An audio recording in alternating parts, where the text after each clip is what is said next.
मैं हूं डॉक्टर तनवीर। आज हम बात करते हैं एल्बुमिनेरिया के बारे में।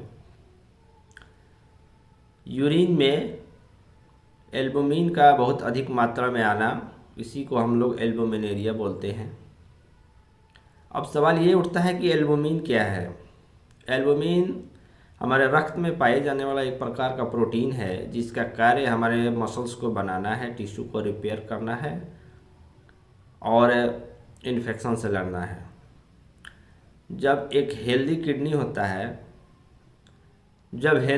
होता है तो उसका कार्य क्या होता है कि एल्बुमिन को फिल्टर कर देना।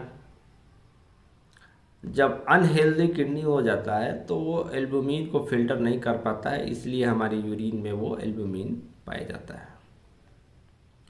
अब इसके पीछे का कारण क्या है, तो हाइपरटेंशन हो सकता है, किडनी डिजीज़ हो सकता है, डायबिटीज़ हो सकता है और हार्ट डिजीज़ हो सकता है। इसके अलावा गैस्ट्रोइंटेस्टाइनल डिजीज़ और इन्फ्लेमेटरी डिजीज़ हो सकते हैं।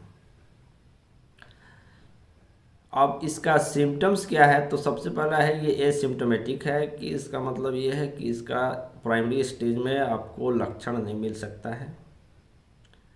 और दूसरा लक्षण ये है कि फोमी यूरिन, मतलब कि हमारे मूत्र में झाग का आना, ये हो सकता है। और तीसरा हो सकता है कि हमारे हाथ पैर और चेहरे में सूजन का होना हो सकता है। ये इसका लक्षण है।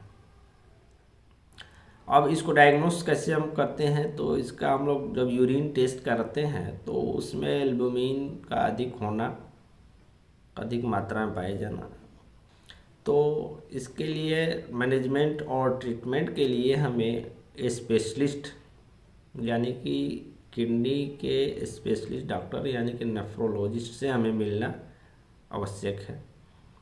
वो इसका ट्रीटमेंट बेहतर ढंग से करते हैं और हमें आने वाले बीमारियों से भी बचाते हैं। इसे आगे चल के किडनी डिजीज़ और हार्ट डिजीज़ हो सकता है, इसलिए स्पेशलिस्ट से दिखाना, प्रोफेशनल से दिखलाना बहुत ज़रूरी है।